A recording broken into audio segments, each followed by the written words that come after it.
And also I went 2 times to Europe, Sweden, Finland, and afterwards in Germany. 3 Liberal cabinet members were speaking to the press yesterday, and the things that they said make me believe they have done nothing all summer. In fact, they themselves say that now that they're back from the summer, they're going to have a meeting to talk about getting a meeting to maybe think about having a list so they can start looking after all of the problems that they've caused. Welcome back to the Canadian Shield. My name is Sterling.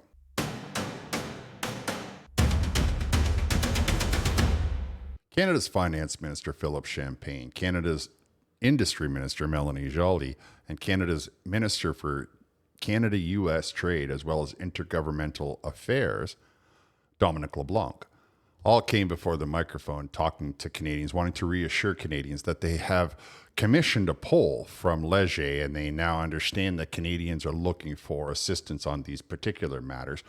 But they want to reassure Canadians that now that they know that, they're going to start to have a look at it. A full 6 months after Mark Carney has become Prime Minister and the entire summer off, I don't believe that the Liberal government has a clue what Canadians are looking for, and I don't believe that they are even trying to solve any of these problems. It's just some of the things that they say indicate to me that they're obviously starting from scratch right now. They've been in the job 11 years for the most part, except for Mark Carney. The rest of them have been there 11 years. They've all worn different jackets, like different departments that they've been looking after. They've had the entire summer to try to get out in front to solve some of these problems. And they came before the microphone, and the way that they were talking indicates to me that they haven't even started looking at any of these problems because they didn't need to worry about these problems. They were traveling around Europe. They were spending Canadian tax dollars on vacations and whatever else that they like to do with their summer, things that I'm sure most Canadians would love the opportunity to do. Of course, we are suffering the brunt for all of the Liberal mismanagement of this country. Now, as I play these clips, I want you to bear in mind the tone that they use, the verbiage, the words, the grammar that are being utilized. Because remember, they're in a room where they think they're safe, right? Because it's all the press and they're all chummy with the press. So we had a good summer. We are having here a very productive retreat. We had different people coming in, talking to us, and also we're working on different issues that are really important to Canadians. When thinking of what we've gone through the summer, for my part, I've traveled a lot the country, meeting with different workers and different industries.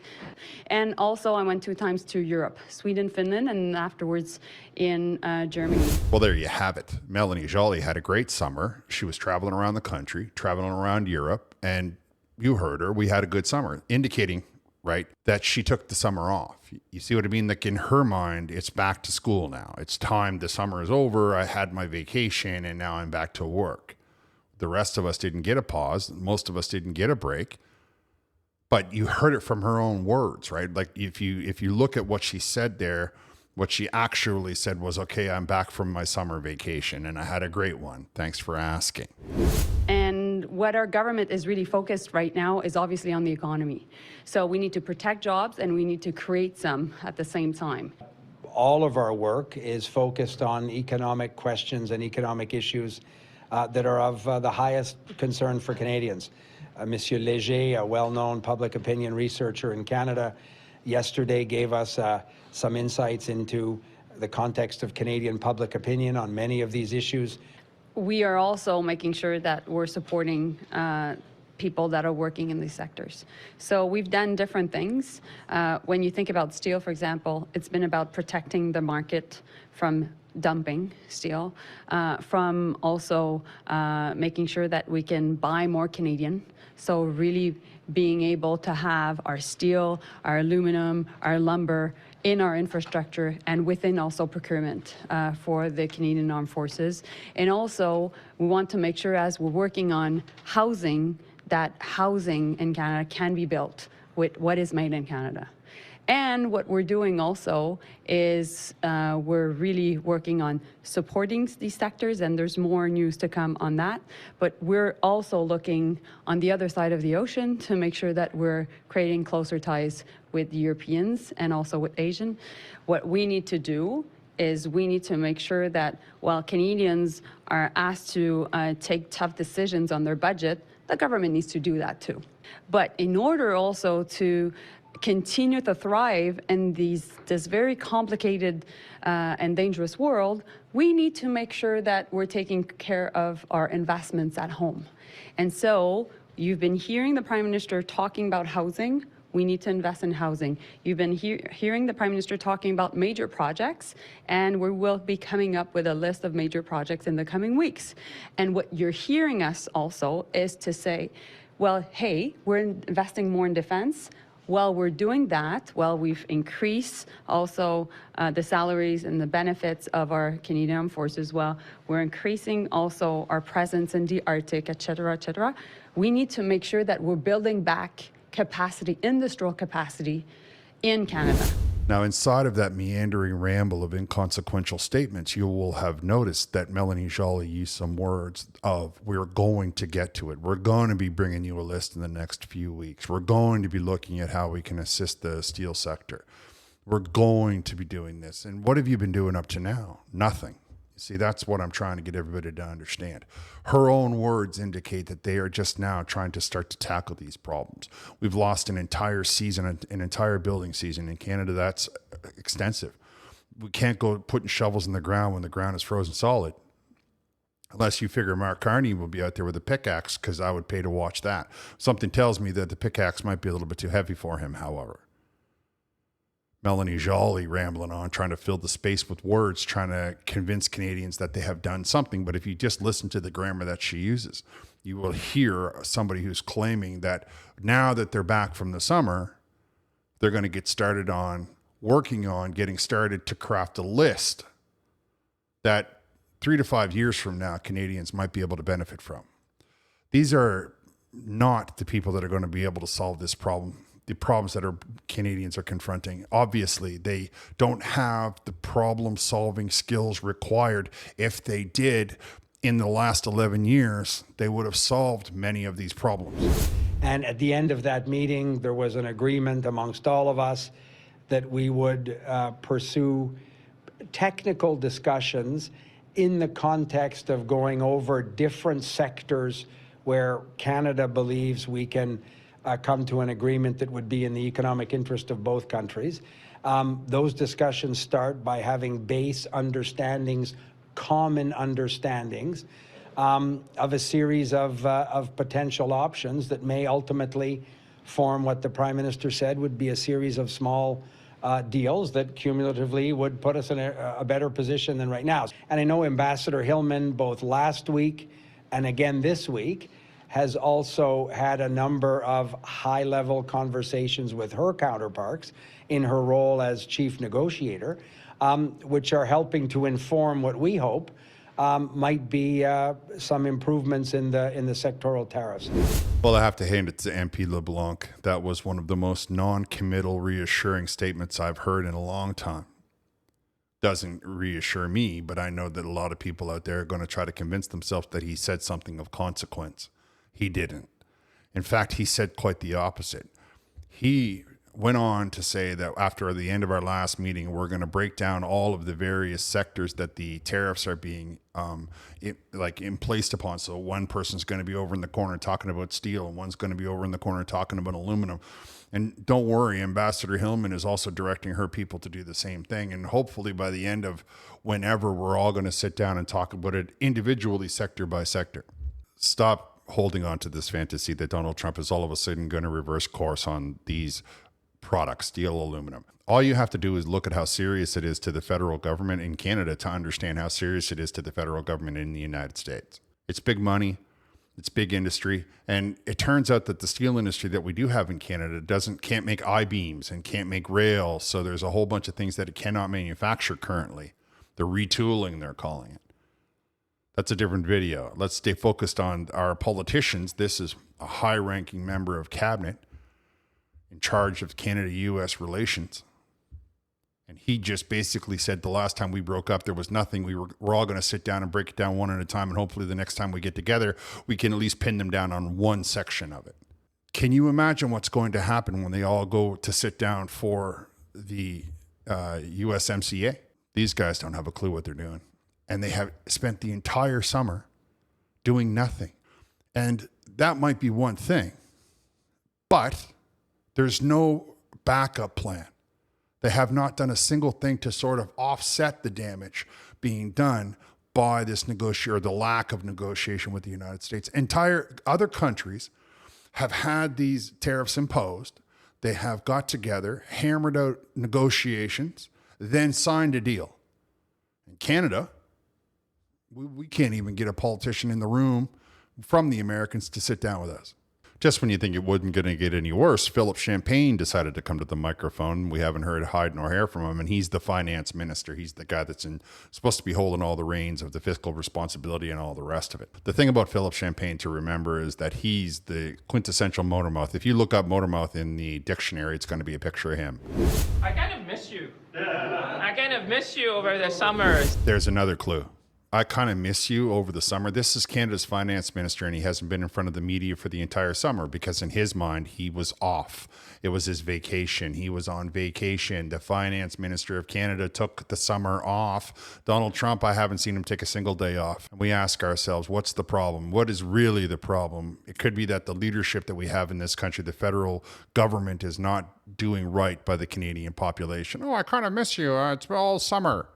Finance minister. Which is front and center in the minds of Canadians. And how can we address how we can make life more affordable for Canadians? And in that, the measure we took to reduce the middle class tax cut that we offered to Canadians was really spot on, because what we've heard from families that help us to make life more affordable, the GST rebate for first-time home buyers. And the second thing people have told us is obviously about housing. And it won't be a surprise that we've been looking. We're going to hear a presentation. Middle class tax cut of what was it, 0.05% that didn't help anybody at all. There's no one I know that's saying to themselves, oh, what a relief I have going on right now. And housing has been a problem for years. We've been talking about it for years. The Liberal government still has done nothing, and it's been years. But did you hear what he said? We're going to hear a proposal. So all summer, all you're talking about is a thing you did back in the last session, and you've done nothing in all the time off, but you're getting ready to hear a proposal probably on these ridiculous, absurd modular homes. People who are watching at home understand, Canadians have been tightening their belt for quite some time. Times have been challenging for many families across the nation. How we can be more efficient, how can we add technology, how we need to adjust what we're doing, and therefore colleagues have responded, and we're going to go through that. It's, when you have sessions, you want to hear a different perspective. This is a perspective, and I think to hear from someone who provide a perspective about his view and how things, how they would want to see things, I think that's a perspective that, when you have to make decision, it's always good to have different perspective. We've heard from different speakers who are bringing their own perspective. I think that you gain from having different perspective on that. He was so worried about what Canadians have got going on at home and how they're suffering and tightening their belt that he took the summer off. You heard him talk about how they're going to be looking at what they can do for cuts. They're going to be doing this. They're going to be doing that. And some guy's going to bring them their perspective on, I don't know how many times did he say the word perspective. Here's a perspective for you, Philip Champagne. You should resign and you should go off and do whatever it is that you do for fun, because you are clearly not solving any of the problems that Canadians are facing. No matter which way you look at it, lives are getting worse and worse and worse with every passing minute, and the Liberal Party is doing nothing but talk. No action. Not even a little bit. Well, the Prime Minister and I are on the same page. The thing is that we've asked our colleagues to come with savings proposal that we're going to review. The issue about housing, about affordability, about infrastructure, about defense is the same. We have done it before. Look at 1945. Look at 1945. We're going to build on that. We're going to look at technology. We're going to look at new technology, AI. We're going to make sure that industry can pivot. Well, they're going to look at this. They're going to look at that. Him and the Prime Minister are on the same page. Him and the Prime Minister agree. They both took the summer off. They both want to talk without doing anything. 1945 he's bringing up now, and then in the same breath he'll talk about how it's going to be AI. I think that Canadians just want somebody who's going to solve the problems that are in front of us right now, are going to fix the issues that we're going through right now. We're tired of empty promises. We're tired of a lot of platitudes. We're tired of politicians in the Liberal Party claiming they're going to be doing something and doing nothing, talking about about how they're going to be putting more debt onto the shoulders of Canadians while they invest in programs which go nowhere, which do nothing. And then only to turn around and say, well, that we're just going to add more money to it, money that disappears into another slush fund. Philip Champagne going on about how they're going to look at this, they're going to look at that. You heard it. It's the theme through. These are three high-ranking members of the Liberal cabinet. These hold some pretty serious jackets. One of them is Minister of Industry. One of them is Minister of Intergovernmental Affairs, and one of them is the Finance Minister. I mean, these are some pretty powerful jackets that they're wearing. And they are all telling you how they're going to get started at looking at some of the problems that have not gone away for you and I as Canadians, problems that are, in fact, are only worse from when the summertime started, or only worse from last September, or only worse from the 2023, 2022. They haven't gone anywhere. The problems are worse. We're still bringing in too many people that we can't handle. Food prices are highest they've ever been. They're up another 4% in the last 6 weeks. It can't sustain itself. And these guys took the summer off on taxpayer funding. They went swimming. They went riding on horseback. They went traveling around the world on our money, on our dime, on our jets. They tell the people that they're going to give money for bailouts for the steel industry. But they're not solving any of the problems. There's still no houses being built. We're still well under 50% of what we require for every year. And that number alters with every passing day because those numbers are set on a static population, and that population number has changed now. As a result, that the number of houses that we require has also changed. But the Liberal government standing in the room full of reporters who are all chummy with them, laughing and giggling and going on, not getting a single hardball question. They're just telling you, don't worry about it. We had Léger come in and he's told us what some of your concerns were. Like somehow in their mind, the concerns have changed in the last 8 weeks. So they had to pay Léger poll to find out. I think they probably paid Léger poll to find out where their popularity is, which is slipping. And once we get into October, you're going to see those numbers plummet because the Liberal government has done nothing. So they're not going to come into the House of Commons with any preparation. They're not going to come into the House of Commons with any concrete solutions. They're not going to come into the House of Commons into the fall sessions with anything other than a note more and more stall tactics, just like this little junket that they're hiding in. And now they're going to go off and do the big meeting together where everybody sits down and pats each other on the back and makes more empty promises to Canadians.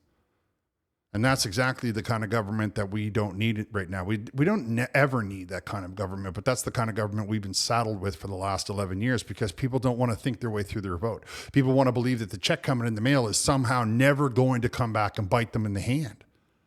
And now I promise you it's going to, because one thing that you got to realize is that ultimately when you borrow too much money, your economy collapses. That happens 100 times. I can give you 1,000 examples between here and 1945.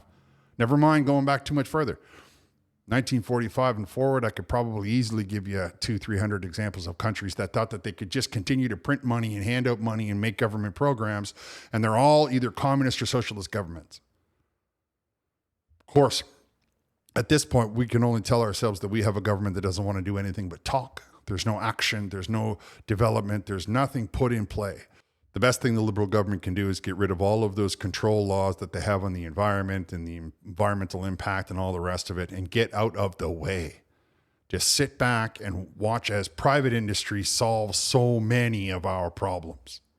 Of course, they can't handle that because they are not able to release that kind of control. That's the nature of socialism. It's not about everybody being together. It's all about one group of people trying to desperately to control the actions, behaviors, thoughts, and words of others. I apologize. I know I'm a little fired up, but I just can't handle it when these guys pretend like they're doing something while they do nothing at all. I don't like it when people feed me a bunch of you know what.